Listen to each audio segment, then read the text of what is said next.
What's up, everybody? I have a short return video here about some cards that I've held on to for a really long time, and I basically have two cards from CGC that I've held on to, and actually one that's a regrade, and a few cards in PSA that I also regraded, actually just two of those, and then some other cards that I have that I've just held on to for a long time. Didn't want to grade them yet because I was waiting for the service cost and the service level to drop from the $500 tier at PSA from $35 maybe to 20, but I think that was wishful thinking and it took a long time.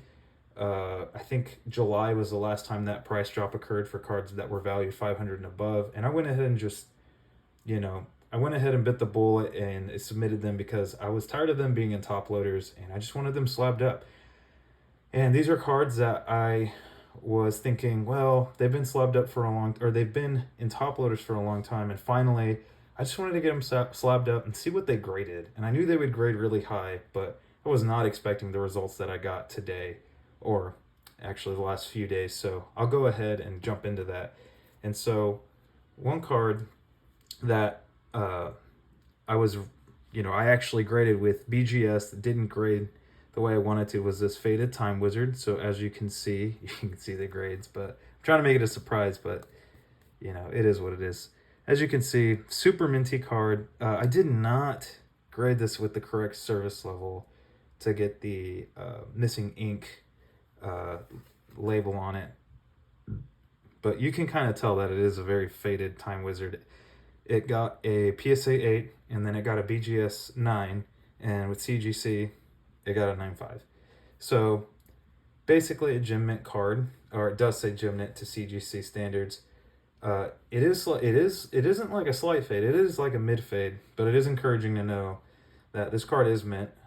It should have got at least a 9 to, I think, 10 at PSA, and it's good to see that it got a 9.5. So also just kind of confirming that PSA is not a fan of faded cards, doesn't have a lot of mercy and grace for them, but also that BGS just doesn't know how to grade cards anymore. So I'm actually transitioning a lot of my faded stuff into CGC labels just to get them all matching. And because I just think BGS's value doesn't retain the premium it used to, and as much as I love their slabs, I just don't like their grading tendencies. They're not consistent. So next card is a card that I got in the big collection that I had recently. Well, I'm going to just show the grade. It got a 9. No real issues with this one. I just thought this card would look pretty sweet in a CGC slab, and wanted to sub it. Didn't really have any major issues, maybe just a couple surface scratches, so I'm okay with a 9 on this. I'm not a huge fan of the DDS cards, maybe Blue Eyes a little bit, but this one is going to be up for sale. And a lot of these cards won't be for sale, but I'll designate the ones that are, and I will thereby post those on Instagram. So let's see. Save those. Okay. Next card is this card, Dragon Master Knight. Huge card from Retro Pack 2. Probably my favorite artwork out of all the Yu-Gi-Oh cards, simply because it has both of my favorite monsters on it. Blue Eyes White Dragon as Blue Eyes Ultimate, and Black Luster Soldier. And this one was pretty minty, maybe a few surface scratches. I was hoping for at least a 9. Maybe get the 10, but it got the 9. So pretty happy about that. I don't think I'm going to resub it. I think I'm going to keep it as a 9. And I'm not sure if I'm going to sell this one, but very much leaning on doing so. So if you are interested, reach out to me. Next card is a pretty big card. That is a glossy LOB Dark Magician. Really not a ton of issues with this card. It's pretty minty. I got it through a collection. Only issues was that it has these weird ink issues, or surface ink cloudy spots, and I was like really uncertain how this would grade at PSA.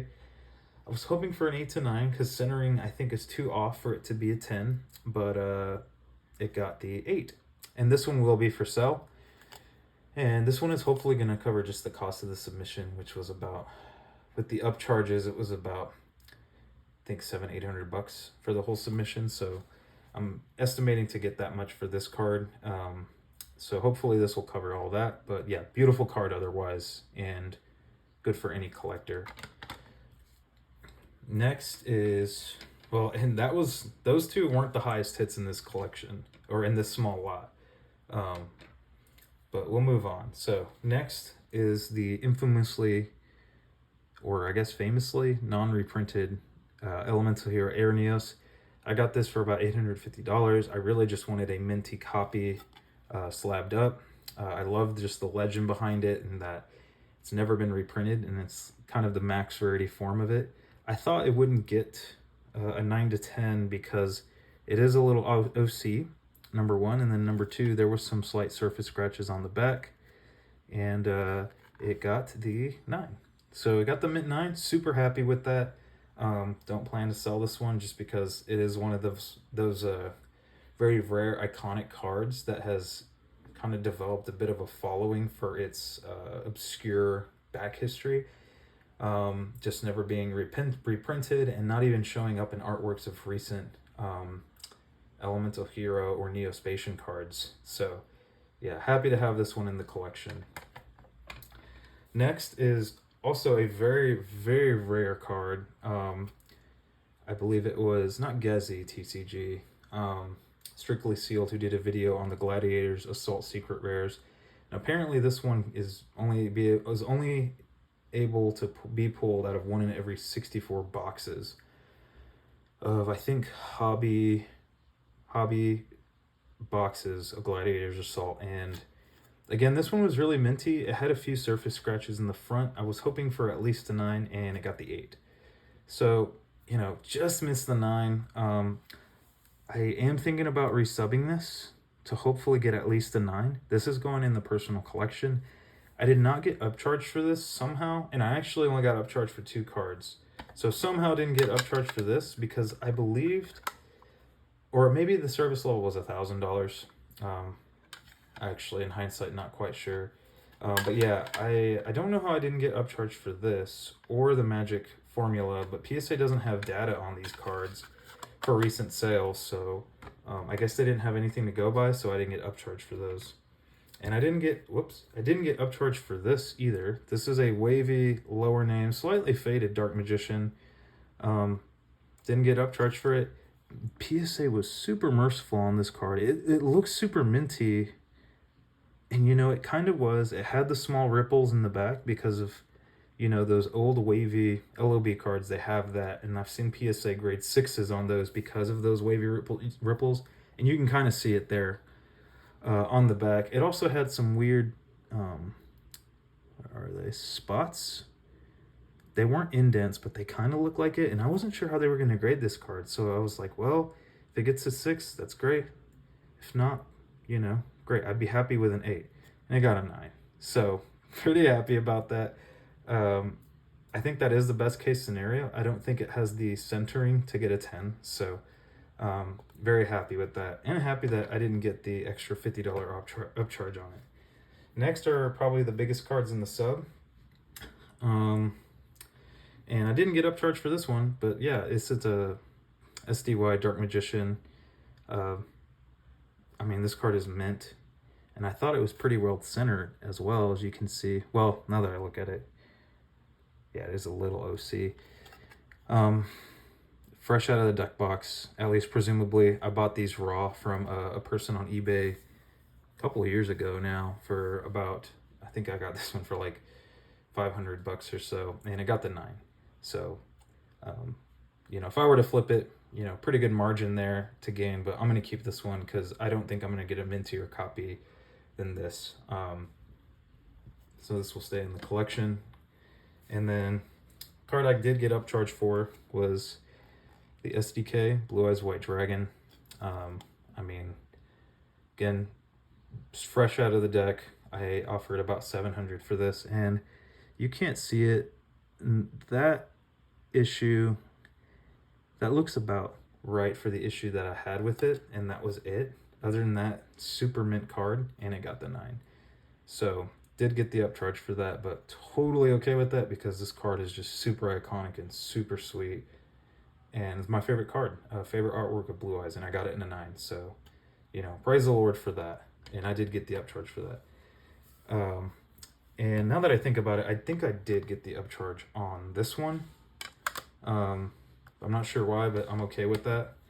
And then last but not least is the Arc Lord Christia super low pop card. And you best believe I got a 10 on that. So really, really happy about that.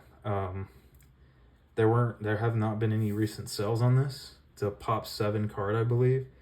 I submitted it thinking it had a chance, but was cautiously optimistic and just hoping for a 9. I actually think I just picked this one up on eBay a long time ago, and just remembered it for its meta relevancy and just how strong it was back in the day, and even today, by today's standards, it's just a very powerful card. And it's very infamous for the chipping that it gets on the sides, and I want to say it might have had that in a couple spots, which made me believe that. And it had no surface scratches, which is also infamous for. And I can't even remember where they were. This was a 3-month turnaround time, which PSA was pretty spot on with. It took no more or no less than 3 months, like almost exactly 90 days from them retrieving it to grading it, and then me receiving it. Obviously that doesn't count towards the time, but I got it pretty much then and there. So super happy about that card. Super happy about this card. And what I mean by that is just I was very surprised by the grades, really all of them almost. And then obviously, oh, that's not it. Very, very happy about the Wavy 9. And also just surprised that I didn't get upcharged on some of these. But yeah, this one will be up for sale, as well as possibly the Dragon Master Knight and then the Exodia. So hopefully I can sell those off in time to make up for the submission cost of the CGC submission and the PSA submission. CGC submission was actually kind of costly. I think it was $100 because these were a higher grading tier. And I can't believe it. I'm still new to grading with CGC, and I made the mistake of not grading this with the error on the back, but it is what it is. Maybe do it another time when the prices drop. But anyways, that's it. Just wanted to show y'all this small but very compact and dense submission with you guys. Obviously, I don't know, probably goes without saying, but this one is not for sale. I posted my results on Instagram, and I actually had a 2.5K offer for it, but fortunately, I'm going to keep this one for right now. It is just probably my biggest card. I do have a Wavy PSA 10 Gaia, the Dragon Champion, or Gaia the Fierce Knight, and a Blacklist Soldier Envoy the Beginning. I think the other biggest card I would want is a Dark Arm Dragon in a 10, but I know that one is probably out of reach for me.